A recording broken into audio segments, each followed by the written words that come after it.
நீங்கள் பார்த்துக் கொண்டிருப்பது நாட்டுக்கோட்டை நகரத்தார் டிவி. ஆகச்சிறந்த எழுத்தாளராகவும் முழுமையான பத்திரிகை ஆசிரியராகவும் சிறந்த படைப்பாளராகவும் விருது பெற்ற நாடக ஆசிரியராகவும் திரைத்துறையில் ஒளிவீசிய வசனகர்த்தாவாகவும் உயர்ந்து விளங்கிய பல்துறை வித்தகர், தமிழ் இலக்கிய உலகின் துருவ நட்சத்திரம், கலை மாமணி அரு ராமநாதன்.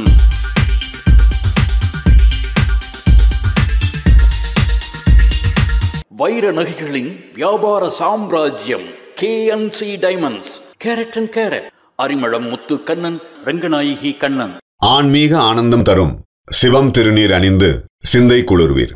உங்கள் வாழ்வு சிறக்க சிவம் திருநீர் அணிவீர்.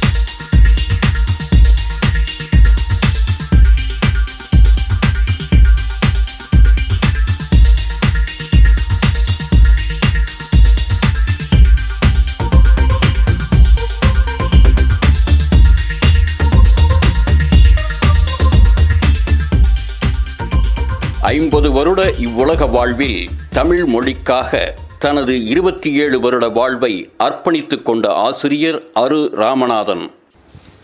வணக்கம். நான் எழுத்தாளர், பதிப்பாளர் லேனா தமிழ்வாணன். கண்டனூர் காதல் அரு ராமநாதன் அவர்களுடைய நினைவுகளை போற்றும் விதமாக இன்றைக்கு நாம் ஒரு காணொலியிலே சந்திக்கிறோம். அன்சங் ஹீரோஸ் என்று ஆங்கிலத்திலே ஒரு சொற்றொடர் உண்டு. காலம் கொண்டாடத் தவறிய கதாநாயகர்கள் என்று நான் அதை குறிப்பிடுவேன். இந்த வரிசையிலே அண்ணன் அரு ராமநாதன் அவர்கள் அதிகமாக பேசப்பட்டிருக்க வேண்டும். ஆனால் அவர்கள் அதிகம் பேசப்படாதவர்களாக இருந்திருக்கிறார்கள். அவர்களுமே மிக எளிமையான வாழ்க்கையையும் விளம்பரம் விரும்பாத வாழ்க்கையையும் அவர்கள் மேற்கொண்டிருக்கிறார்கள். ஆனால் அவர்களுடைய நூற்றாண்டு விழா, சொல்லப்போனால் 101வது ஆண்டு என்று சொல்லலாம், 1924 அவர்கள். அந்த வகையில் அவர்களுடைய புகழை போற்றும் வகையில், அவருடைய நினைவுகளை மதிக்கிற வகையில் ரவி மற்றும் அரு ராமநாதன் அவர்களுடைய குடும்பத்தார் இந்த காணொலியை உருவாக்கியிருப்பதை நான் பெரிதும் வரவேற்கிறேன், மிகவும் விரும்புகிறேன். எழுத்தாளர் அரு ராமநாதன் 1924ஆம் ஆண்டு ஜூலை 7ஆம் நாள் சிவகங்கை மாவட்டம் கண்டனூரில் வானாயினா ராவண்ணாமானா அருணாச்சலம் செட்டியார், ஆனாரூனா வள்ளியம்மை ஆச்சி ஆகியோருக்கு தலைமகனாக பிறந்தார்.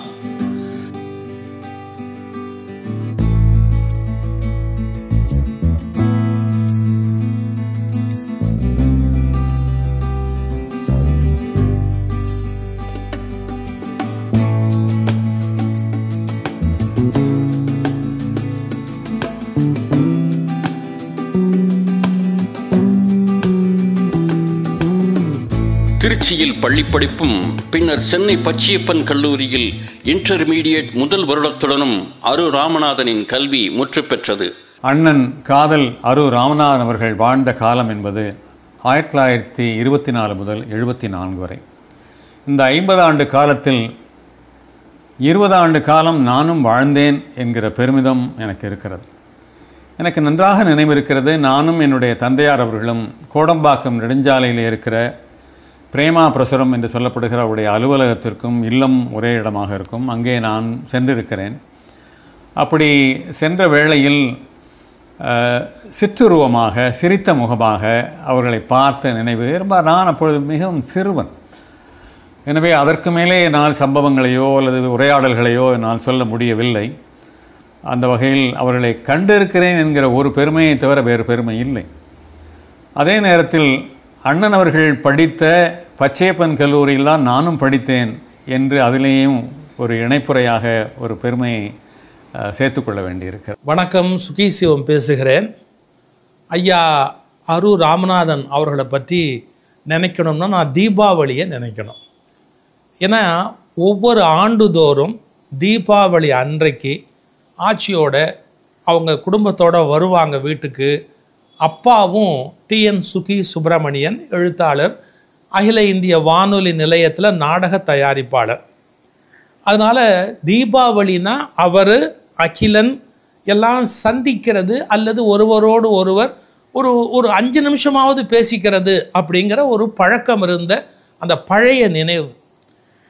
மயிலாப்பூரில் எங்களுக்கு ரொட்டிக்கார தெருவில் ஒரு 60 ரூபாய்க்கு ஒரு அரண்மனையை ஒரு ஆள் வாடகைக்கு விட்டார். அது அந்த காலம் ரெண்ட் கண்ட்ரோல் அது மூலமாக கிடச்சிது. எல்லாமே கண்ட்ரோலில் இருந்த காலம் அந்த காலம். அதனால் ரெண்ட் கண்ட்ரோல் இருந்ததுனால அதில் தொட்டி புத்தத்தோட ஒரு பெரிய வீடு. அப்பா கலை, எழுத்து, இலக்கியம் இந்த மாதிரியான உலகத்தில் இருக்கிறதுனால இசைக்கலைஞர்கள், தண்டபாணி தேசிகர், ஆட்சி மனோரமா, அப்படி நிறைய கலைஞர்கள் வீட்டுக்கு வர்றது போகிறது அப்படிங்கிறது ரொம்ப சர்வ சகஜம். அதில் ஐயா அரூர் ராமநாதன் அவர்களை நான் பார்த்துருக்கிறேன் சின்ன வயசில். இது முதல் நினைவு, அவரை பற்றி என்னுடைய நினைவு. குடும்பத்தோட தீபாவளினா கண்டிப்பாக வருவாங்க. பிறகு அகிலன் மாமா வீட்டுக்கு போவாங்க. பாருங்கள், எழுத்தாளர்கள் ஒருத்தர் போட்டியாக நினச்ச காலம் இல்லை, உறவாக நினச்ச காலம். அகிலன மாமா அப்படின்னு கூப்பிடுவோம். இந்த மாதிரி ஆவேரா கிருஷ்ணாமி ரெட்டியார் இவர்கள்லாம் ஒரு தனி எழுத்தாளர் குடும்பம்னே சொல்லணும். இது முதல்ல ஒரு அருமையான செய்தி. இன்று பல விழாக்களில் மற்றவர்கள் புத்தகங்களை பரிசீலிக்கின்றனர். ஆனால் 1941 தன்னுடைய 17வது வயதில் தன் நண்பரின் திருமண நாளன்று சம்சார சாகரம் என்ற நூலை எழுதி பரிசளித்த பொழுது அரு ராமநாதனுக்கு திருமணம் கூட ஆகியிருக்கவில்லை. அந்த நூலில் அவர் வெளிப்படுத்தியிருந்த கருத்துக்கள் 80 வருடங்களை கடந்த பின்னரும் கூட இன்றைக்கும் வீரியமாகவும் இன்றைய இளம் தம்பதியருக்கு அவசியமானதாகவும் இருக்கின்றன. அதனுடைய சில பகுதிகளை மட்டும் நான் படிக்க நேர்ந்தது. என்ன வயதில் எப்படி ஒரு தெளிவு, இல்லறம் பற்றிய தெளிவு, ஆன்மீகம் பற்றிய தெளிவு, என்ன ஒரு தமிழ் புலமை. உண்மையிலே தன்னுடைய நண்பருடைய திருமணத்தின் போது ஒரு கையேடாக தருவதற்காக எழுதப்பட்ட அந்த சம்சார சாகரம் ஒரு மிகச்சிறந்த எழுத்தாளராக இவர் உருவாவதற்கான அறிகுறிகளை காட்டுவதாக அமைந்திருக்கிறது. அந்த வகையில் இது சிறப்பாக அமைந்தது. ஐயன் பெருமாள் கோனார் என்று சொல்லப்படுகிற கோனார் நோட்ஸ் இருக்கிறது அல்லவா, அந்த கோனார் அவர்களுடைய ஆசிரியராக இருந்திருக்கிறார்கள். அவர் அப்படி வியந்து அதை பாராட்டி இருக்கிறார். எனவே பேசப்படுகிற படைப்பாக அப்பொழுதே இருந்திருக்கிறது. இந்நூலுக்கு முகவரி எழுதிய வித்வான் திரு ஐயன் பெருமாள் கோனார் தமது உரையில் ஆராய்ச்சி வன்மையும், காவிய பயிற்சியும், அருட்கவி வளமும், பல்கலை திறமும், தாய்மொழி பற்றும், உலகியல் அறிவும் ஒருங்கே அமைய பெற்றவர் என்று பாராட்டுகிறார். அன்றைய காலகட்டத்தில் நாடக உலகில் மிகவும் பிரபலமானவர்களாக விளங்கிய TKS சகோதரர்கள் நாடக பரிசு போட்டி ஒன்றை அறிவித்தனர். அதில் அரு ராமநாதனின் படைப்பான ராஜராஜ சோழன் பரிசு பெற்றது. 1947 கல்கி பத்திரிகை நடத்திய சிறுகதை போட்டியில் அரு ராமநாதன் எழுதிய கோழிப்பந்தயம் என்ற சிறுகதை தேர்ந்தெடுக்கப்பட்டு வெளியானது. 1947 தன் 23வது வயதில் காதல் மாத இதழை திருச்சியில் வெளியிட்டார். அன்றைய தமிழ் சூழலில் இது ஒரு அசுர காரியம், விபரீத முயற்சி. காதல் என்ற வார்த்தையே ஒரு அசூசையாக தமிழ் சமூக மனம் கற்பித்துக் கொண்டிருந்த காலம். இன்றைக்கும் மிக சிக்கலான விஷயமாக இருக்கும் காதலை மையப்படுத்தியே அவரது பத்திரிகை வெளிவந்தது. அதற்கு அப்பொழுது கடும் எதிர்ப்புகள் கிளம்பின. ஆனால் அந்த பத்திரிகையின் மூலம் அவர் வெளியிட்ட கருத்துக்களும், பத்திரிகையின் சாராம்சமும், வடிவமைப்பும், பிரசுரித்த கட்டுரைகளும் அந்த எதிர்ப்புகளை வலுவிழக்கச் செய்தன. 1940களில் கூட்டு குடும்ப முறைதான் பெருமளவில் இருந்தது. காதல் திருமணம் என்பது மிக அரிதான விஷயமாகவும், விவாகரத்து என்பது அதைவிட அரிய விஷயமாகவும் இருந்தன. அத்தகைய சூழலில் அரு ராமநாதன் காதலை மட்டுமே பிரதானப்படுத்தி பத்திரிகை துவங்க முடிவெடுத்தது புரட்சிகரமான விஷயம்தான். அன்றைய சூழலில் ஜனரஞ்சக பத்திரிகைகள் இருந்தன, சினிமாவிற்கென பத்திரிகைகள் இருந்தன, ஏன் அரசியல் பேசும் பத்திரிகைகள் கூட இருந்தன. ஆனால் காதலையும், காதல் உணர்வுகளையும், காதலின் மேன்மையையும் தாங்கி பிடிக்கத்தான் பத்திரிகைகள் ஏதும் இல்லாதிருந்தது. அந்த வெற்றிடத்தை நிரப்பிய ஒரே பத்திரிகை அரு ராமநாதனின் காதல் பத்திரிகை மட்டும்தான். 40களில் அவருக்கு இருந்த அந்த துணிச்சல் வியப்புக்குரியது. திருமண வாழ்க்கையை பற்றிய முறையான மதிப்பீடு இன்றி இன்றைய நவீன யுகத்தில் தட்டு தடுமாறிக்கொண்டு நீதிமன்ற வாசல்களில் விவாகரத்துக்காக காத்து கிடக்கும் பல இளம் தம்பதியருக்கு அத்தியாவசியமான ஒரு பத்திரிகையை 1947 அரு ராமநாதன் துவக்கியது அவரது தொலைநோக்கு பார்வை எவ்வளவு தெளிவாகவும் அழுத்தமாகவும் இருந்திருக்கிறது என்பதை உணர்த்துகின்றது. காதல்னாலே பல பேர் கெட்ட வார்த்தைன்னு நினச்சிட்டு இருக்கிறார். ஆனால் அது பேரில் ஒரு பத்திரிகை ஆரம்பிக்கலான்ற தைரியம் யாருக்கு வரும்? அந்த மாதிரி ஒரு பத்திரிகை நடத்தலாம், காதல் அப்படின்னு ஒரு பேர் வச்சு ஒரு பத்திரிகை நடத்தலாம் அப்படிங்கிற துணிவு அவர்கிட்ட இருந்து அந்த போல்ட்னஸ் பத்திரிகை ஆரம்பிக்கிறார். அது தொடர்ந்து வரும். எங்கள் அப்பாவுக்கு தெரியாமே அந்த பத்திரிகை நாங்கள் படிப்போம். நாங்கள் படிக்கிற தெரியும் எங்கள் அப்பா திட்டுவார், நீங்கள் எதுக்கு அந்த பத்திரிகை எடுத்து, அவர் எழுதுவார் அதில், ஆனால் நாங்கள் படித்தா திட்டுவார், நீ எதுக்கு அதை எடுத்து. நாங்கள் அதுக்காக போஸ்ட்காரனை மடக்கி வாங்கிடுவோம், போஸ்ட்மேனை மடக்கி பத்திரிகை வாங்கி அதை பிரித்து படிச்சுட்டு அப்புறம் மறுபடியும் அந்த கவருக்குள்ளே போட்டு நாசுக்கு அப்பா டேபிளில் வச்சுடுவோம். நாங்கள் தான் அது எல்லாம் தவிர்க்க முடியுமா? ஆனால் தேங்காய் மாங்காய் பட்டாணி சுண்டல்னு அதில் அப்பா ஒன்று எழுதினாங்க தொடர்ந்து, ரொம்ப கதைகள். அது மாதிரி நிறைய காதல் பத்திரிகையில் வந்து அப்பாவுடைய கதைகள் நிறைய வெளியே வந்திருக்கு. அவங்களுக்குள்ளே இருந்த தொடர்பு, அவர் பத்திரிகையில் அப்பா எழுதுவாங்க, அப்பாவுடைய ஆல் இண்டியா ரேடியோவில் ஐயாவுடைய நாடகங்கள் வந்து ஒளிபரப்பப்படும். காதல் பத்திரிகைக்கு கவிமணியே ஒரு வாழ்த்துரை வழங்கி இருக்கிறார். அந்த நாளில் பிரபலமான எழுத்தாளர்களான மு. வரதராசனார், டாக்டர் ராசமாணிக்கனார், தோமு பாஸ்கர தொண்டைமான், கு. அழகிரிசாமி, அகிலன், வள்ளிக்கண்ணன், கா. ஸ்ரீ ஸ்ரீ ஆகியோர் எழுதியிருக்கின்றார்கள். தி. ஜானகிராமன் எழுதிய குளிர் கதையும் காதல் இதழில் வெளிவந்துள்ளது. அரூர் ராமநாதன் அவர்களை பற்றிய என்னுடைய நினைவுகளும் என்னுடைய கருத்துக்களையும் நான் இப்போ சொல்கிறேன். அப்பாவுக்கும் அரூர் ராமநாதன் அவர்களுக்கும் வந்து ரொம்ப நெருங்கிய நட்பு இருந்துச்சு. கிட்டத்தட்ட அந்த காதல் 1949 திருச்சியில் ஆரம்பித்தாங்கன்னு நினைக்கிறேன். பின்னாடி வந்து சென்னையிலையும் வந்து அது தொடர்ந்தது. அதில் வந்து தீபாவளி மலர்கள், மற்ற ரெகுலர் இஷ்யூக்கு எல்லாத்துலேயுமே வந்து கிட்டத்தட்ட ஒரு 10 கதைகள் வந்து அப்பா வந்து காலங்காலமாக அதை எழுதிட்டு இருந்திருக்காங்க இடைவெளியிலெல்லாம். இது வந்து அது எப்படின்னா வந்து உரிமையோடு கேட்பார், இன்னும் ஒரு 2 மாதம் டைம் தரேன், ஒரு சிறுகதை எனக்கு கொடுக்கணும் அப்படிம்பாங்க. சரின்னு சொல்லிவிட்டு அவங்க அப்பா எழுதுவாங்க. பொதுவாக வந்து ஆவி இந்த மாதிரி விஷயங்களில் அப்பாவுக்கு ஈடுபாடு கிடையாது. ஆனால் திருச்சியில் ராமநாதன் சாரோட அவங்க இருக்கிறப்பெல்லாம் வந்து இந்த ஆவி உலகத்தை பற்றி ஒரு ஆராய்ச்சியெல்லாம் போயிட்டு இருந்திருக்கு. அப்போ வந்து திருச்சி ரேடியோ ஸ்டேஷனில் இருந்த ஹமீது, அவர் வந்து செய்குத்தம்பி பாவலரோட தம்பி, அவர் ஹமீது, அவங்கெல்லாம் வந்து பேசிகிட்டு இருக்கும்போது கொள்ளிடக்கரையில் உட்காந்து பேசிகிட்டு இருக்கும்பொழுதெல்லாம், உனக்கு வந்து நீ ஆவியோட பேசியிருக்கியா, நீ ஆவியோட பேசிக்கலாம் வந்து. இப்போ வந்து அகிலனை வந்து இவங்க அரூர் நாள் கேட்டிருக்காங்க, நம்ம என்னைக்காவது ஒரு நாள் ஒரு ஆவிகிட்ட போய் பேசுவோம் அப்படின்னு இருக்காங்க.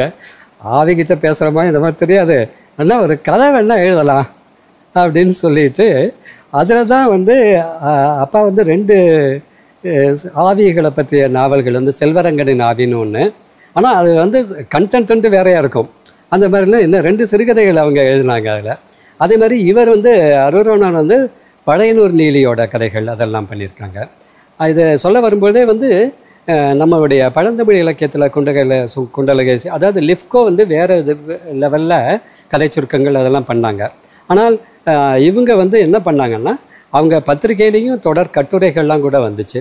இலக்கியத்தில் காதல் அப்படிங்கிற மாதிரி, குடும்பத்தில் காதல், ஒரு செக்மெண்ட், அது ஒவ்வொன்றையும் வந்து ஒரு பாடுபொருளை வந்து அவங்க சொல்லும்பொழுது அதுக்கான அவங்க என்ன சொல்கிறாங்கன்னா, அதை வந்து உணர்வும் அறிவும் கலந்து இருக்கிற வாழ்க்கை வந்து நல்லாயிருக்கும் அப்படிங்கிற மாதிரி அதை சொல்ல வரும்பொழுது இவங்க பழந்தமிழ் இலக்கியத்திலேருந்து அது நமக்கு தரக்கூடிய செய்திகளையும் வந்து சின்ன சின்ன கட்டுரை நூல்களாக, தொகுப்பு நூல்களாகலாம் வெளியிட்டிருக்காங்க. இதெல்லாமும் வந்து அவங்களுடைய பங்களிப்பில் ஒரு எழுத்தாளராக இருந்து பதிப்பாளராகவும் செயல்பட்டுறது வந்து எதை நம்ம சொன்னோம், எதை நம்ம மக்களுக்கு சொல்லலாம், எதை அப்படிங்கிறதெல்லாம் அவங்க யோசித்ததுடைய விளைவுகள் தான் இந்த பங்களிப்புகள், இந்த புத்தகங்கள் அப்படின்னு நான் நினைக்கிறேன். இதெல்லாம் தான் வந்து அவர்களுக்கு இடையே இருந்த அந்த திருச்சியில் இருந்த காலகட்டத்தில். பின்னர் காதல் பத்திரிகை 1949 முதல் சென்னையில் இருந்து வெளியாக துவங்கியது. 1940களிலே காதல் பத்திரிகையை ஆரம்பிக்கிற பொழுது அந்த காதல் என்கிற தலைப்பு அப்படி ஒரு எதிர்ப்பை கிளப்பி இருக்கிறது. உறவினர்கள் மறுத்திருக்கிறார்கள், நண்பர்கள், நலவிரும்பிகள், புலவர்கள், தமிழ் சான்றோர்கள்லாம் காதல் என்கிற வார்த்தையை பயன்படுத்துவதா, அப்படி ஒரு பத்திரிகை ஆரம்பிப்பதா என்றெல்லாம் அவர்கள் தன்னுடைய எதிர்ப்பை தெரிவித்திருக்கிறார்கள். ஆனால் துணிந்து இல்லை, அதில் தான் நான் கொண்டு வருவேன் என்பதிலே அவர்கள் தெளிவாக இருந்து அதை நிறுவி வெற்றியையும் நிரூபித்திருக்கிறார்கள். காலப்போக்கில் அந்த காதல் பத்திரிகை மாபெரும் பாராட்டை பெற்றிருக்கிறது. யாரெல்லாம் குறை சொன்னார்களோ அவர்களை கூட பாராட்டி இருக்கிறார்கள். இந்த காதல் என்பது கெட்ட வார்த்தை, சொல்லத்தகாத வார்த்தை என்பதாக எப்படி 40களிலே இருந்ததோ அதை நானே அதனுடைய ஒரு கீற்றை நான் உணர்ந்திருக்கிறேன். பாண்டி பசாரிலே லவ்லி ஸ்டோர் என்று ஒரு ஸ்டோர் இருந்தது. அந்த கடையிலே நான் போயிருக்கிறேன். உடனே அதை பார்த்து விட்டு லவ்லி லவ்லி என்று நான் சொல்லுவேன். இதை போய் தேவ ஹோட்டல் என்று பெரியதாயார் வீட்டிலே சொன்ன பொழுது எனக்கு அறை விழாத குறைதான். எங்கள் பெரியதாயார் மகள் பிச்சம்மை, ஐயோ ஐயோ கெட்ட வார்த்தையெல்லாம் பேசுகிறான், ஓ லவ் என்பதும் காதல் என்பதும் கெட்ட வார்த்தையா என்று கருதப்பட்ட காலத்திலே காதல் என்ற பத்திரிகை வெற்றிகரமாக நடந்திருக்கிறது. அண்ணன் அவர்களை பற்றி அதை பற்றி குறிப்பிடும்போது சொல்ல, வாசகர்கள் என்னை ஏமாற்றி விட்டார்கள் என்று சொல்லி, அதென்ன ஏமாற்றி விட்டார்கள் என்றால், இந்த தலைப்பும் இந்த பத்திரிகையும் வெற்றி பெறாது என்று நான் நினைத்தேன். என்னுடைய கணிப்புக்கு மாறாக இந்த படைப்பை அவர்கள் வெற்றிகரமான படைப்பாக ஆக்கிவிட்டார்கள் என்று அண்ணன் அவர்கள் அவ்வளவு மகிழ்ந்திருக்கிறார்கள். காதல் என்னும் முதல் இதழ் காதலை அப்படி கொண்டாடுகிறது. பக்கத்திற்கு பக்கம் காதல் பற்றி மட்டும்தான் அது பேசுகிறது. வாழ்வினுடைய உண்மை நிலை என்ன என்பதை அண்ணன் யதார்த்தமாக அந்த நூலிலே சொல்லுகிறார்கள். வாழ்வை வண்ணமயமாக ஆக்குவது காதல்தான் என்கிற கருத்தை நிறுவுகிறார்கள். அது மட்டுமல்ல, மனத்தால் உண்ணக்கூடிய தெய்வீக அமிழ்து காதல் என்றெல்லாம் போற்றி பாராட்டுகிறார்கள்.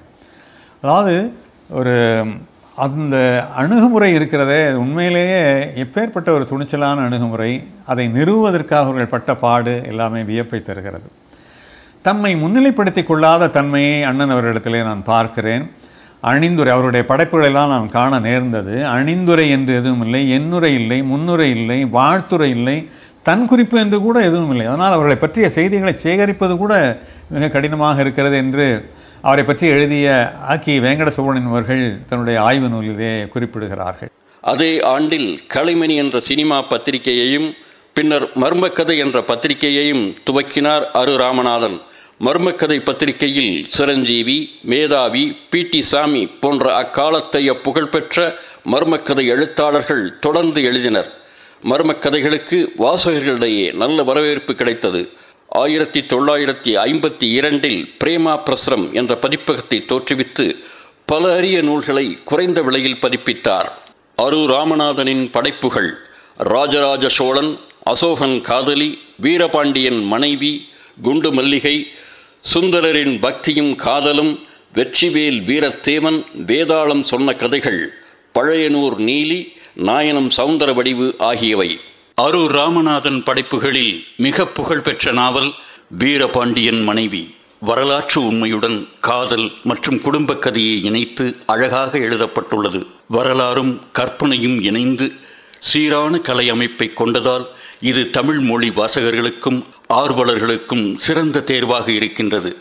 முக்கிய கதாபாத்திரமான ஜனநாதனின் வசனங்கள், தீமை எப்போது வெல்லும் தெரியுமா, நாமே நம் நல்ல உணர்வுகளை விட்டுவிடும் பொழுது, செய்த தவற்றை ஒப்புக்கொள்வதில் தான் உண்மையான வீரன் உருவாகின்றான். நீ குற்றவாளியாக இருக்க வேண்டாம், ஆனால் நீ மௌனமாக இருந்தால் நீயும் குற்றவாளியே. எழுத்தாளர் விமர்சகர் சாரு நிவேதிதா அரு ராமநாதனை பற்றி குறிப்பிடும் பொழுது, காதல் பத்திரிகையில் 1953 6 ஆண்டுகள் தொடர்ந்து வெளிவந்த வீரபாண்டியன் மனைவி கிட்டத்தட்ட 1700 பக்கங்கள். எந்த வகையில் பார்த்தாலும் சர்வதேச தரம் வாய்ந்த ஒரு சரித்திர நாவல் என்பதில் சந்தேகம் இல்லை. வீரபாண்டியன் மனைவி ஏற்கனவே எழுதப்பட்ட ஒன்றின் மீது ஏற்கனவே எழுதப்பட்டது முற்றிலுமாக அழியாமல் இன்னொன்றை எழுதுவது, அதாவது தமிழக சரித்திரம் என்று நமக்கு கல்விக்கூடங்களிலும் சரித்திர கதைகளிலும் என்னவெல்லாம் கற்பிக்கப்பட்டதோ அதற்கு மேல் இன்னொரு கதையை செய்கிறார் ராமநாதன். பொன்னியின் செல்வனிலும் மற்ற எல்லா சரித்திர நாவல்களிலும் சொல்லப்படும் வரலாறு நம் மனதுக்கு இதமூட்டுவதாகவும் நமது ரொமான்டிச கற்பனைகளை சிறகடித்து பறப்பதற்கு ஏதுவாகவும் கிளுகிழுப்பாகவும் இருப்பதையே கண்டு வந்திருக்கிறோம். ஆனால் வீரபாண்டியன் மனைவியில் தான் முதலாக ராமநாதன் ஒரு தேசத்தின் உண்மையான வரலாற்றை எழுதுகிறார். அநேகமாக உலகின் முதல் ஏகாதிபத்தியவாதிகளான இம்பீரியலிஸ்ட் சோழர்களின் வரலாறு நமக்கு தெரியும். சேர, சோழ, பாண்டிய மன்னர்களுக்கு இடையேயும் குறுநில மன்னர்களுக்கு இடையேயும் நடந்த எண்ணிறந்த போர்களை பற்றி நமக்கு தெரியும். ஆனால் அந்த போர்களில் கொல்லப்பட்டவர்கள் யார், அவர்கள் எப்படி வாழ்ந்தார்கள், இதைத்தான் மிக விளக்கமாக சொல்லுகிறது வீரபாண்டியன் மனைவி. அதுதான் நமது சபல்டன் வரலாறு. எழுத்தாளரும் விமர்சகருமான சி. மோகன் வீரபாண்டியன் மனைவி நாவலை பற்றி குறிப்பிடுகையில், சோழப் பேரரசை விஸ்தரிக்க முனையும் குலோத்துங்கச் சோழனின் பிரயாசைகளையும் மனோபாவங்களையும் எதேச்சிகாரமாகவும் ஆதிக்க மனோபாவமாக காண்பது மட்டுமல்ல, அது எப்படி மக்கள் உரிமைகளுக்கும் கலாச்சார வாழ்வுக்கும் குந்தகம் விளைவிக்கிறது என்பதையும் ஜனநாதனின் பார்வையில் நாவல் வலுவாக முன்வைக்கின்றது. எழுத்தாளர் எஸ். ராமகிருஷ்ணன் தமிழில் முக்கியமான 100 நாவல்களில் ஒன்றாக வீரபாண்டியன் மனைவியை குறிப்பிடுகிறார். மொழிபெயர்த்தவை சிந்தனையாளர் பிளாட்டோ, சிந்தனையாளர் பெஞ்சமின் பிராங்க்லின் ஆகியவை. தொகுத்தவை ஔவையார் பொன்மொழிகள், மகாகவி பாரதியார் பொன்மொழிகள், மகாத்மா காந்தி பொன்மொழிகள் ஆகியவை. சித்தர் பாடல்களை 1959 வெளியிட்டார். இதுவரை இந்த புத்தகம் 20 பதிப்புகளை கண்டுள்ளது. சிறந்த தொகுப்பாளர் என்பதற்கு இது ஒரு சிறந்த எடுத்துக்காட்டு. பதிப்பித்தவை ஸ்ரீ விநாயக புராணம், ஸ்ரீ தேவி பாகவதம், ஸ்ரீ சிவமகா புராணம் போன்ற பல புராண நூல்கள் உள்ளடக்கிய ஆன்மீகம், விக்ரமாதித்தன் கதைகள், மதன காமராஜன் கதைகள் போன்ற இதர பல கதைகளை உள்ளடக்கிய பழம்பெரும் கதைகள், வீரபாண்டிய கட்டபொம்மன், ராணி மங்கம்மாள் போன்ற வரலாற்று நூல்கள், டார்வின், ஃப்ராய்ட், அரிஸ்டாட்டில் என 17 அறிஞர்கள் உள்ளடக்கிய சிந்தனையாளர் நூல்கள், ஔவையார், சங்கரர் என 12 அறிஞர்களின் பொன்மொழி நூல்கள், சிரஞ்சீவி, P.T. சாமி, மேதாவி, சந்திரமோகன் ஆகியோர் எழுதிய 200க்கும் மேற்பட்ட மர்ம நாவல்கள் என 328 நூல்களின் உரைநடைகளை தாமே செம்மைப்படுத்தி பதிப்பித்துள்ளார். குறைந்த விலையில் நூல்கள் கிடைக்க வேண்டும் என்பதற்காக பிரேமா பிரசுரம் மூலம் அதிக அளவில் மலிவு பதிப்புகளை கொண்டு வந்தார். தமிழ் மற்றும் ஆங்கில இலக்கியம், வரலாறு, தத்துவம், உளவியல் போன்ற துறைகளை அவர் முறையாக கல்லூரியில் படித்ததில்லை. என்றாலும் சுயவாசிப்பின் மூலம் அவற்றில் வியக்கத்தக்க ஞானத்தை பெற்றிருந்தார் என்பதற்கு அவர் பதிப்பித்த மேற்கண்ட நூல்களே சான்றாக உள்ளது. பொதுவாக நான் சின்ன வயசுலேயே, அதாவது நான் பள்ளிக்கூடம் படிக்கிற நாட்களில், 4வது 3வதெல்லாம் படிக்கிற நாட்களில் திருச்சியில் எனக்கு அவங்க குடும்பத்தோட பழக்கம். என்னுடைய தந்தை அகிலன் அவர்கள் திருச்சியில் வானொலியில் பணியாற்றிய சுகி சுப்பிரமணியம், இன்னும் ஆறுமுகம், ஹமீது, இவங்கெல்லாம் அடிக்கடி காதல் காரியாலயத்தில் அங்கே சந்திப்பாங்க. இதெல்லாமே அவர்கள் ஒவ்வொருத்தர்களுக்கும் ஒவ்வொரு விதமான ஒரு பங்களிப்பு, எழுத்தில் அவங்களுடைய நோக்கங்கள் அதெல்லாம் வெவ்வேறையாக இருந்தால் கூட இந்த காதல் காரியாலயம்ங்கிறதும் அரூர் ராமநாதன் அவர்களுடைய அன்பும் இவங்களெல்லாம் ஒரு கோட்டிலேயே பயணிக்க வச்சது. அடிக்கடி அவங்க சந்திப்பாங்க. மாதத்துக்கு ஒரு தடவை பார்க்குறது, பேசுறது, அதுக்கப்புறம் பேசி காரசாரமான விவாதங்கள்லாம் கூட நடக்கும் அப்படின்லாம் சொல்லியிருக்காங்க. அந்த நிலையில் திருச்சி பட்டாபிராம பிள்ளை ஸ்ட்ரீட்டில் 5ஆம் நம்பர் வீடு. அகிலன் திருச்சியில் இருந்தப்போ நான் அங்கே பிறந்தேன். அந்த நிலையில் சொல்லணும்னா அந்த வீடு அரூர் ராமநாதன் அவர்களுடைய சொந்த வீடு. வாடகைக்கு அகிலனுக்கு ஒரு பேருக்காக, நண்பர் அப்படிங்கிறதுக்காக ஒரு மிக குறைந்த வாடகையில் அவங்க அதை விட்டுருந்தாங்க. நாங்கள் சென்னை கிளம்பி வர்ற வரையில் அந்த வீட்டில் தான் இருந்தோம். அந்த முகவரிங்கிறதும் பட்டாபிராம பிள்ளை ஸ்ட்ரீட்டு 5ங்கிறதும் ரொம்ப இலக்கிய உலகத்தில் அந்த காலத்திலேயே கல்கிலேருந்து எந்த கடிதங்களும் வர்றதும் போகிறதும் இருக்குது.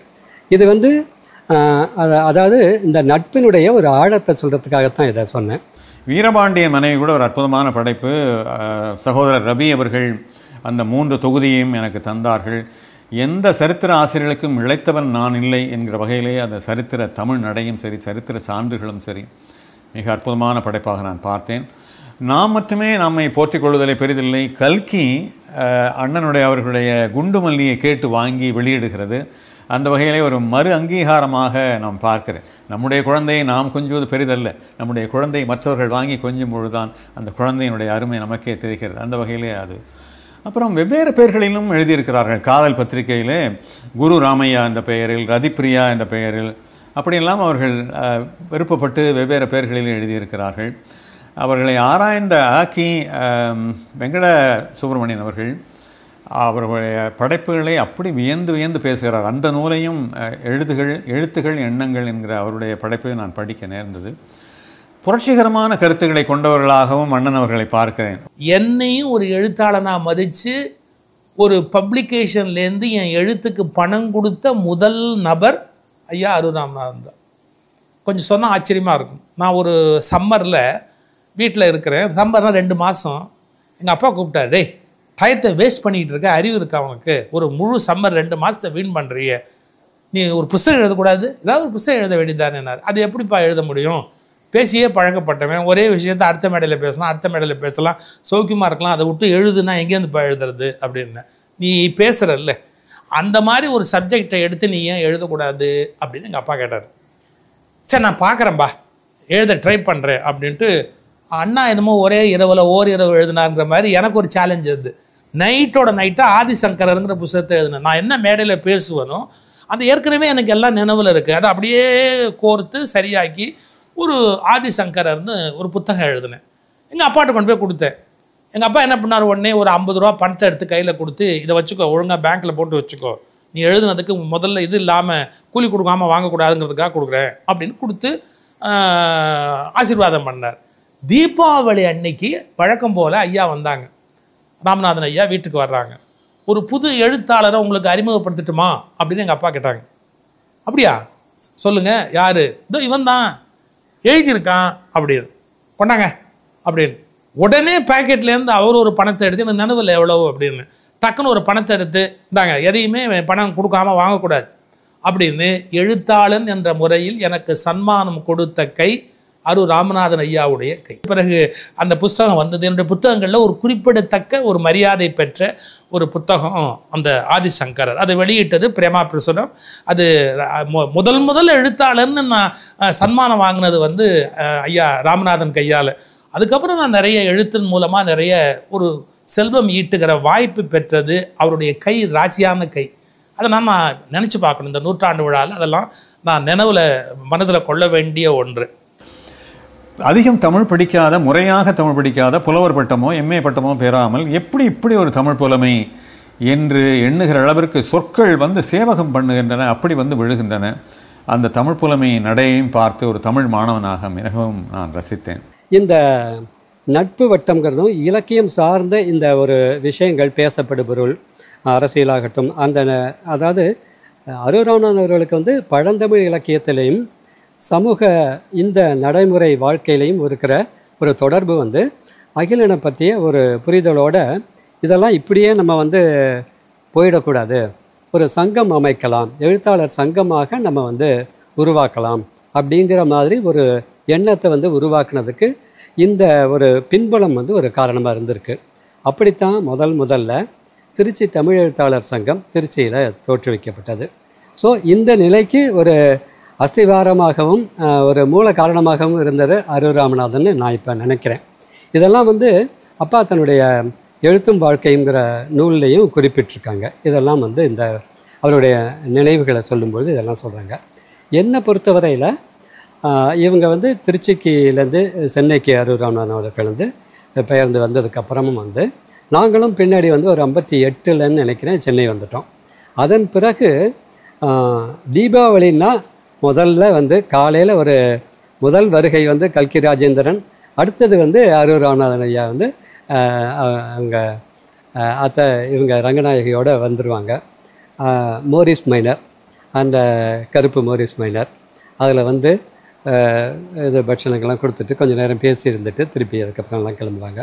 இந்த மோரிஸ் மைனருங்கிறத பற்றி சொல்ல வரும்பொழுதும் அதையும் நான் என்ன சொல்கிறேன்னா, அப்பா வந்து எழுதுகிறாங்க. அதில் நாங்கள் வந்து திருச்சியில் இருந்தப்போ அந்த கொள்ளிடக்கரை அங்கே எல்லாம் கூட போய் உட்காந்து பேசிகிட்டு இருப்போம். பல நேரங்களில் பேசி முடிச்சதுக்கப்புறம் வந்து நாங்கள் வந்து அவங்கவுங்கள வீட்டில் கொண்டு போய் விட்டுறேன்லாம் சொல்லுவாங்க. நாங்கள்லாம் இது பண்ணியிருப்போம். அந்த கார் வந்து எங்களை சுமந்தும் இருக்குது, அந்த காரையும் நாங்கள் தள்ளியும் ஸ்டார்ட் எல்லாம் பண்ணியிருக்கோம் அப்படின்லாம் வந்து ஒரு இயல்பான ஒரு இதுகளில் அதை சொல்கிறாங்க. இது எதுக்கு சொல்ல வரேன்னா, அந்த காலத்தில் இந்த நட்புங்கிறது வந்து இந்த புலமைகளுக்குள்ளேயும் இந்த எழுத்து ஆளுமைகளுக்குள்ளேயும் வந்து இன்றைக்கி இருக்கிறத விட அன்னைக்கு வந்து ஒரு ஆத்மார்த்தமாகவும் ஒரு ஈடுபாட்டோடவும் இருந்திருக்கு, ஆக்கப்பூர்வமாகவும் இருந்திருக்கு. அப்படிங்கிறது தான் நம்ம வந்து பார்க்க வேண்டியிருக்கு. வானவில் என்கிற ஒரு படைப்பு மிக அற்புதமான படைப்பு. சீர்திருத்த கருத்துக்களை கொண்டிருக்கிற படைப்பாக அதை நான் பார்க்கிறேன். குறிப்பாக பெண்களுக்கான சமத்துவம் பற்றியும் பெண்களுக்கு அதிகமாக ஒரு பரிந்து பேசுகிற படைப்பாகவும் அதை பார்க்கிறேன். நல்ல உதாரணங்களாக சொல்கிறார்கள். ஒரு உதாரணம் என்னை ரொம்ப கவர்ந்தது. வாழ்க்கையிலே இல்லறம் என்பது தண்டவாளம் என்று எடுத்துக்கொண்டால் 2 அந்த போக்குவரத்து அந்த தண்டவாளம் என்றால், ஒன்று இரும்பாகவும் ஒன்று உளுத்த மரக்கட்டையாகவும் இருந்தால் எப்படி அந்த பயணம் இனிதாக இருக்க முடியும் என்கிற ஒரு அற்புதமான உதாரணத்தை சொல்கிறார்கள். ஆக ஆணாதிக்கம் அதிகமாக செய்து பெண்ணை சமப்படுத்தாமல் விட்டுவிட்டால் அந்த பெண் வாழ்க்கை எப்படி இருக்க முடியும் என்பதற்கு இதைவிட ஒரு சிறந்த உதாரணம் சொல்ல முடியுமா என்பது எனக்கு தெரியவில்லை. பெண்களுக்காக அதிகமாக பேசுகிறவர்கள் சமத்துவத்தை பற்றி வலியுறுத்துவதோடு அவர்களை நல்லபடியாக கௌரவமாக நடத்துங்கள் என்று அந்த காலத்திலேயே அவர்கள் சொல்லி இருக்கிறார்கள். அது மட்டுமல்ல, பண்டை மரபுகளில் அண்ணன் அவர்களுக்கு மிக அதிகமான நம்பிக்கை இருந்திருக்கிறது. 1945 பரிசு பெற்ற ராஜராஜ சோழன் நாடகம் அதன் பின்னர் 10 ஆண்டுகள் கழித்து 1955ஆம் ஆண்டு திருநெல்வேலியில் அரங்கேற்றப்பட்டதுடன் நூலாகவும் பதிப்பிக்கப்பட்டது. இந்த அரங்கேற்றத்தில் TKS ஆசிரியரை அறிமுகப்படுத்திய போது இவர் ஓர் அகஸ்தியர் என்று குறிப்பிட்டார். அது அவருடைய உருவத்தை மட்டும் குறிப்பிட்டதல்ல, அறிவின் திறத்தையும் தமிழ் புலமையையும் இணைத்து கூறியதாகும் என்று பாராட்டினார். அதாவது இவங்க நாடக வரலாற்றில் இது ஒரு பெரிய மைல்கல். அதாவது இந்த நாடகம் வந்து ஒரு மிகப்பெரிய வெற்றியை கொடுத்தது. தந்தையார் எவ்வளவோ நாடகங்கள் போட்டாங்க. அதில் ஔவையாருக்கு பிறகு வெற்றிகரமாக அமைந்த ஒரு மிகப்பெரிய நாடகம்தான் ராஜராஜ சோழன். இந்த நாடகம் வந்து அவங்க நெல்லையில் ஜூலை மாதம் 1 தேதி 1955ஆம் வருடம் ஜூலை 1 அந்த தேதியில் தான் அவங்க நெல்லையில் அவங்க இந்த நாடகத்தை அரங்கேற்றம் பண்ணாங்க. வரதராஜல் நாயுடுன்னு அன்றைய தினம் மாவட்ட நீதிபதியாக இருந்தவர், அவர் தலைமை தாங்கியிருக்கார். அதே மேடையில் எழுத்தாளர் அரு ராமநாதன் அவர்களுக்கு தங்க சங்கிலி தங்க மோதிரமெல்லாம் போட்டு தந்தையார் அவர்களுக்கு மிகப்பெரிய சிறப்பினை செய்தார். எப்போவுமே நாடகம் எழுதி கொடுக்குற நாடக ஆசிரியர்களை தந்தையார் வந்து மேடையில் சிறப்பிப்பார். அந்த வகையில் அரு ராமநாதன் அவர்கள் அங்கே சிறப்பிக்கப்பட்டார். இந்த நாடகத்தில் அப்படி ஒரு ரசனை, என்ன ஒரு பெரிய ஒரு ஸ்பெஷாலிட்டினா, இந்த நாடகத்தை எப்போ பார்த்தாலும் புதுசாக பார்க்குற மாதிரியே இருக்கும்.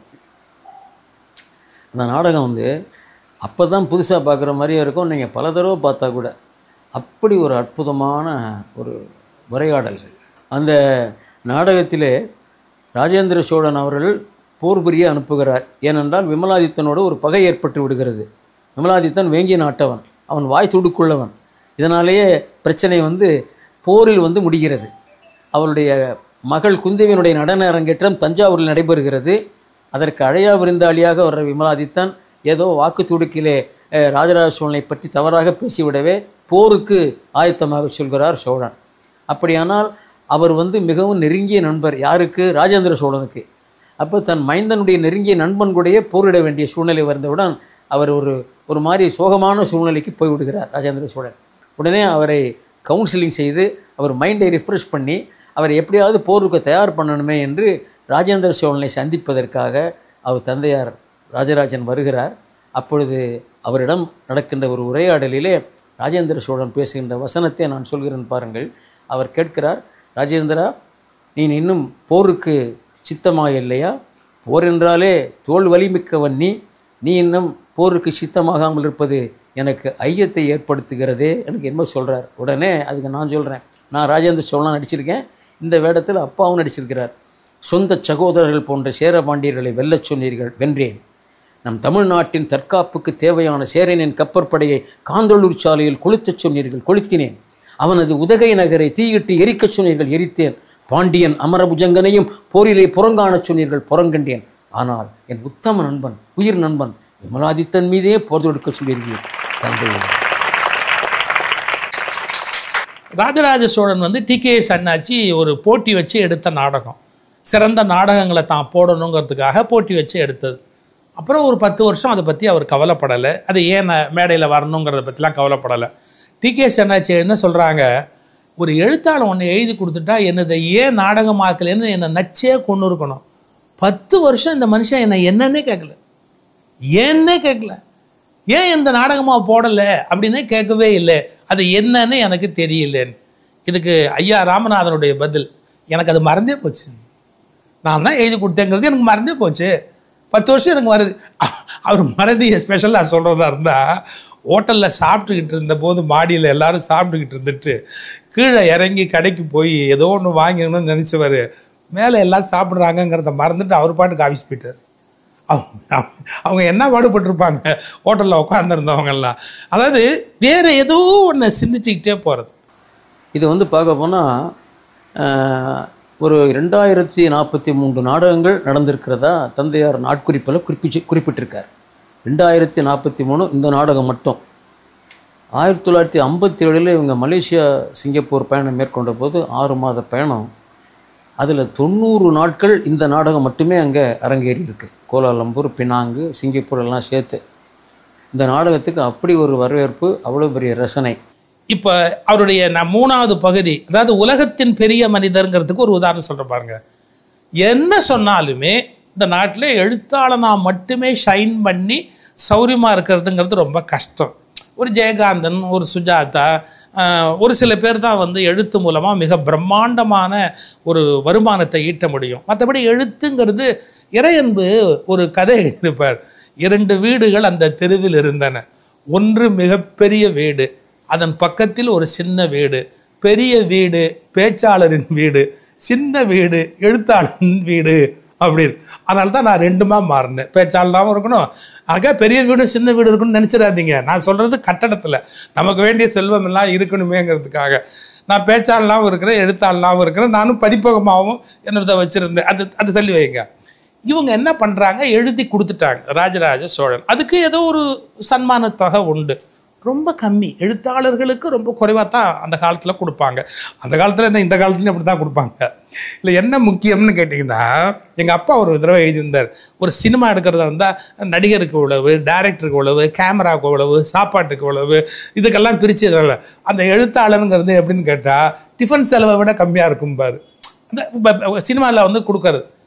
ஐயா ராஜராஜ சோழன் எழுதியிருந்தாலும் அவருக்கு ஏதோ ஒரு நாடகத்துக்கு எவ்வளோ ஏதோ ராயல்ட்டி இருந்திருக்கணும். அது அந்த காலத்தில் டி.கே. அண்ணாச்சிமலாம் அவங்க ஒரு முடிவு பண்ணுறாங்க. என்ன முடிவு பண்ணுறாங்க, இவ்வளவு பெரிய ஒர்க்கு ராஜராஜ சோழன் யாரால் மறக்க முடியுமா? அது என்ன ஸ்கிரிப்டு, அது என்ன டயலாக், அது என்ன சீன், அந்த அமைப்பு எப்படி, அந்த காட்சிப்படுத்துதலில் இருக்கிற இது வசனத்தில் இருக்கிற வீரியம் என்ன. அது எழுத்தாளனாக இருந்து அதுலேருந்து ரெமுனரேஷன் கம்மியாக இருக்குன்னு சொல்லி 1 வார காலம் ராஜராஜ சோழன் நாடகத்தை முதலாளியாக இருந்து போட்டவர் ஐயா ராமநாத். என்ன அர்த்தம்னு கேட்டால், அவருக்குள்ளே ஒரு தொழிலதிபர் இருக்கார், அவருக்குள்ளே ஒரு முதலாளி இருக்கிறார், அவருக்குள்ளே ஒரு மிகப்பெரிய கலைஞன் இருக்கிறார், அவருக்குள்ளே ஒரு மிகப்பெரிய டைனமிக் லீடர் அவருக்குள்ளே இருக்கிறார். சுறுசுறுப்பாக இருப்பார். உள்ளே நுழையிறதும் வெளியில் கிளம்புறதும் நான் சின்ன வயசில் பார்த்துருக்கேன். ஒரு கருப்பாக இருந்தாலும் கலையான ஒரு முகம், அவருடைய முகம் சின்ன, அதுக்கு இன்னும் எனக்கு மறக்காது அந்த முகமெல்லாம். சுறுசுறுப்பாக இருப்பார், வெரி ஆக்டிவ். அந்த உள்ளே வரதும் போகிறதும் வேகமும். இதில் இன்னொரு சிறப்பு என்னென்னா, அன்றைக்கு உலகத்தமிழ் மாநாடு பேரறிஞர் அண்ணா அவர்கள் முதலமைச்சராக வந்தபோது 1967ஆம் ஆண்டு நடந்தது. சென்னையில் நடந்தது 2வது உலகத்தமிழ் மாநாடு. முதல் மாநாடு மலேசியா. அந்த மாநாட்டில் தஞ்சாவூரில் நாடகங்கள் போட்டுட்டு இருந்தாங்க. தஞ்சாவூர் ஒரு கலை களஞ்சியம் இல்லையா அந்த ஊர். அங்கே நாடகம் போடலான்னா தஞ்சாவூர் வரலாற்றில் ராஜராஜ சோழனை மறைச்சி தஞ்சாவூர் வரலாறு இருக்கா? இல்லை. அப்போ ராஜராஜ சோழ நாடகம் தான் அங்கே பொருத்தமாக போடப்படணும்னு பேரறிஞர் அண்ணா அவர்களும் கலைஞர் அவர்களும் சொல்கிறாங்க. அங்கே தான் அந்த நாடகம் அங்கே போட்டாங்க ஃபைனலாக. கிட்டத்தட்ட அதுவே கடைசி நாடகமாக அமைஞ்சதுன்னு சொல்லலாம். இவங்க 2 பேருக்கும் அங்கே ஒரு பெரிய பாராட்டை அன்றைய முதல்வராக இருந்த கலைஞர் கருணாநிதி அவர்கள் செஞ்சார். இன்னொரு சிறப்பு இந்த நாடகத்துக்கு என்னென்னா, இந்த நாடகம் புதுடில்லியில் மோதிலால் நேரு, அதாவது நேருடைய அப்பா, அவருடைய 100ஆண்டு விழாவின் போது இந்த நாடகம் அங்கே நடத்தப்பட்டது.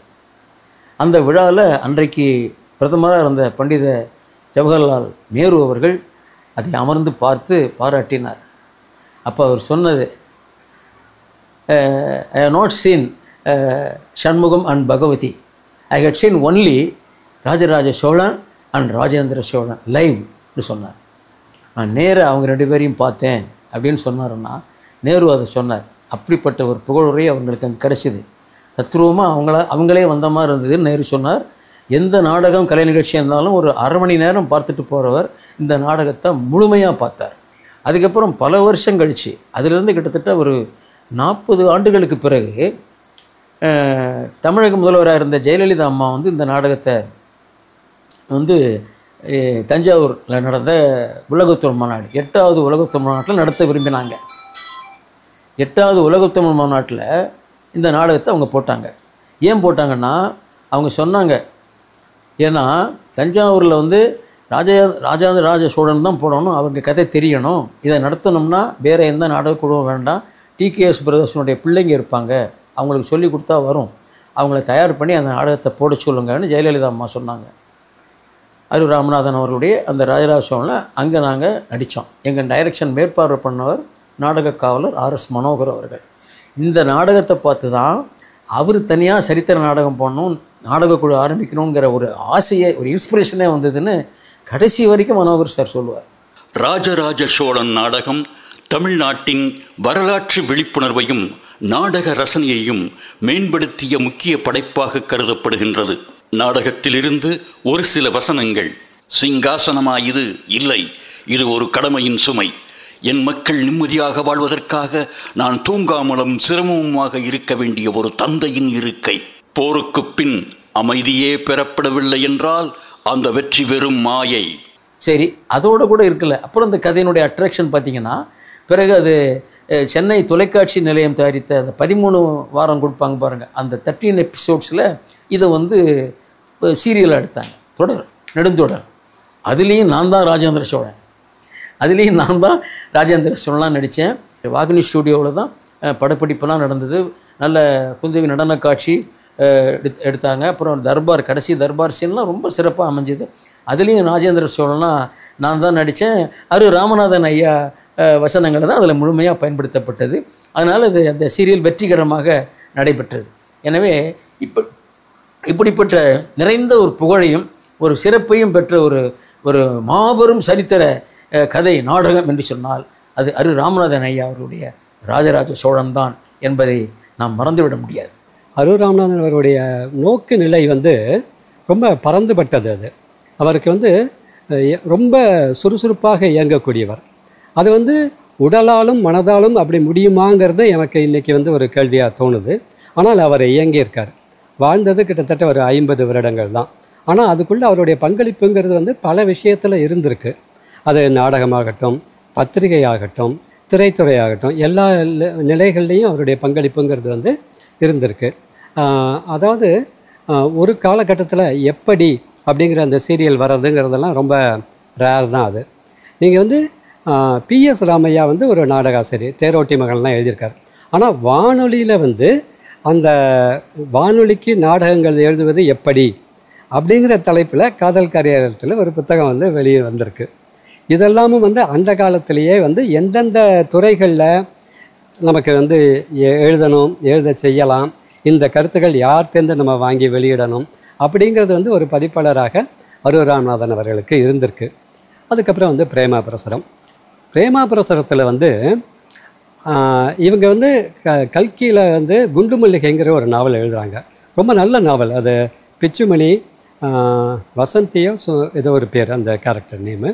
அந்த கேரக்டர்லாம் மறக்கவே முடியாது. பிள்ளையாரும் பிச்சுமணியும் தான் என் மனசில் வந்து குண்டு மல்லிகைன்னா மனசுக்கு ஞாபகம் வரும். அந்த வினுவோட படங்களோட அது வரும். அந்த நாவலை வந்து பிரேமா பிரசுரம் ஆரம்பித்து மற்றவர்கள் புத்தகங்கள்லாம் போட்டுட்ருக்காரு. தான் எழுதிய இந்த கல்கியில் வந்த நாவல் தமிழ் புத்தகாலயத்தில் கணபதி ஆனந்த் அவங்களுடைய பதிப்பில் இது வரணும் அப்படின்னு சொல்லி இவங்க வந்து முத்தையாட்ட அவங்க வந்து பார்த்து நீங்கள் வெளியிடணும்னு கேட்டால் தாராளமாக, ஏன்னா நான் கல்கியில் படிச்சுக்கிட்டே தான் இருந்தேன், வெளியிடலாம்னு சொல்லி வெளியிட்டாங்க.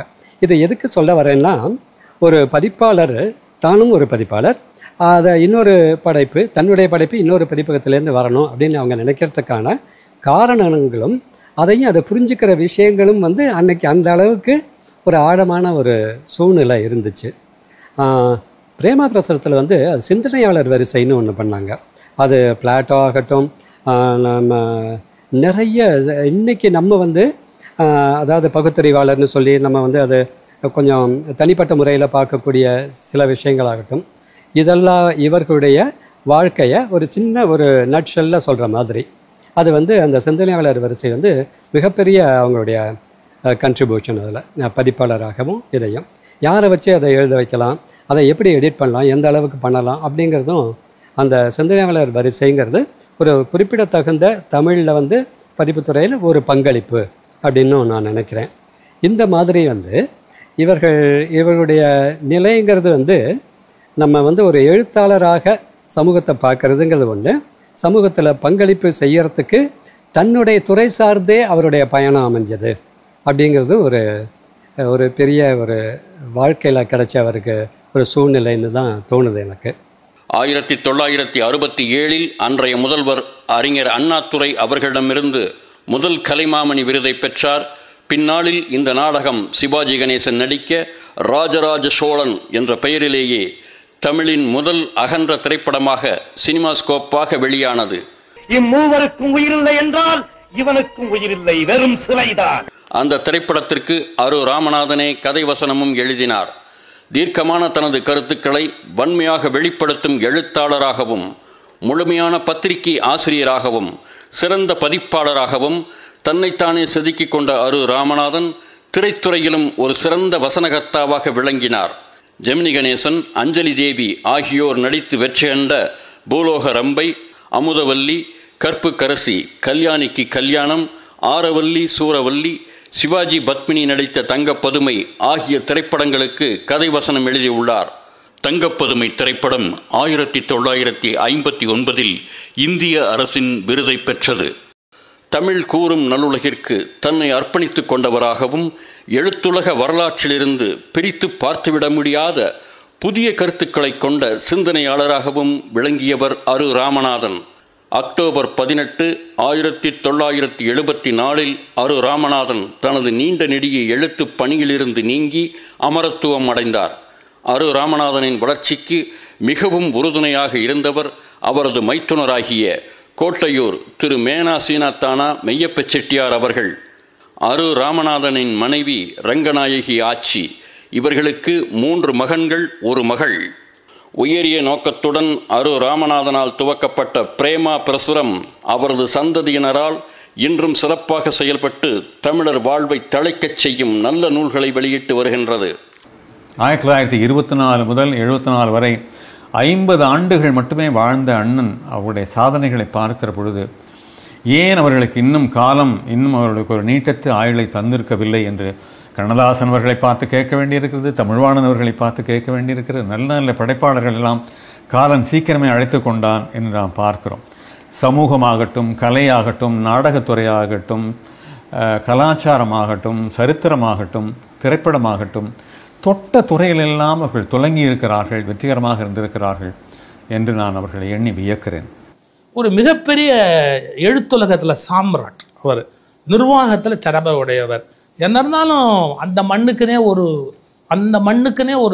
என்ன பணம், எப்படி பணம் பண்ணணும், அதை எப்படி தொழிலாக்கணும், அதை எப்படி விருத்தி பண்ணணும், அதை எப்படி டெவலப் பண்ணணும், இதெல்லாம் அவருக்குள்ளே இருந்த தனித்த சிறப்பு. சார் 1700 பக்கத்துக்கு ஒரு நாவல் எழுதுறாரு. இப்போல்லாம் நீங்கள் 2 பேப்பர் கொடுத்தா படிக்கிற பொறுமை அவனுக்கும் இல்லை. கல்யாண பத்திரிக்கை கையில் கொடுத்தாலே கேட்குறான், என்னைக்கு கல்யாணம், யாருக்கு கல்யாணம், எப்போ இதெல்லாம் கேட்காதேன்னு தான் அச்சடித்து கொண்டாந்து செலவு பண்ணி பத்திரிகை கொடுத்துருக்குறான். 1700 பக்கம் அந்த காலத்தில் யோசிச்சு பாருங்க, இந்த நாவலை எப்படி எழுத முடியும்? 1700 பக்கத்தை எழுதுறது எவ்வளோ கஷ்டம், அதை மக்கள் மத்தியில் கொண்டு போய் செல்வாக்காக்குறது எவ்வளோ கஷ்டம். அவருக்கு சர்வசாதாரணம். அது மாதிரி பெரிய பெரிய பெரிய பெரிய ஒர்க்கு. ஸோ எழுத்துலக ஜாம்பவான், பதிப்பாசிரியர், தொழிலதிபர், நல்ல நண்பர், அவங்களுடைய நண்பர்களுக்கு மிகச்சிறந்த நண்பர், மகிழ்ச்சிகரமான ஒரு மனிதர், சிறந்த நிர்வாகி. இப்படி பல டைமென்ஷன். வைரத்துக்கு எப்படி பல முகங்கள் உண்டோ அப்படி வாழ்ந்த வைரமாகிய அவருக்கும் பல முகங்கள் உண்டு. அவருடைய நூற்றாண்டை அவரது குடும்பத்தார் கொண்டாடுவது எனக்கு மிகுந்த மகிழ்ச்சி தருகிறது. நேரில் வருவதற்குரிய சில சூழல் இல்லை, ஆனாலும் மனதாலே என் தந்தையாரின் நண்பர், எங்கள் குடும்பத்தின் மிக நெருங்கிய நண்பர், எங்களுக்கு என்னை எழுத்தாளன்னு அங்கீகரித்து சன்மானம் கொடுத்த பொற்கை, அவருடைய கை, அதெல்லாம் இந்த நேரத்தில் மகிழ்ச்சியோடு நினைத்து அந்த நூற்றாண்டு காணும் பெரு மனிதருடைய புகழ் நிலைத்து இருக்கவும், அந்த குடும்பம் மேலும் தழைத்து இருக்கவும் மனப்பூர்வமாக எல்லாம் வல்ல இறையருளை வேண்டுகிறேன். வணக்கம். எழுத்தாளர்கள் எழுதியதோடு நின்று கொண்டார்கள்.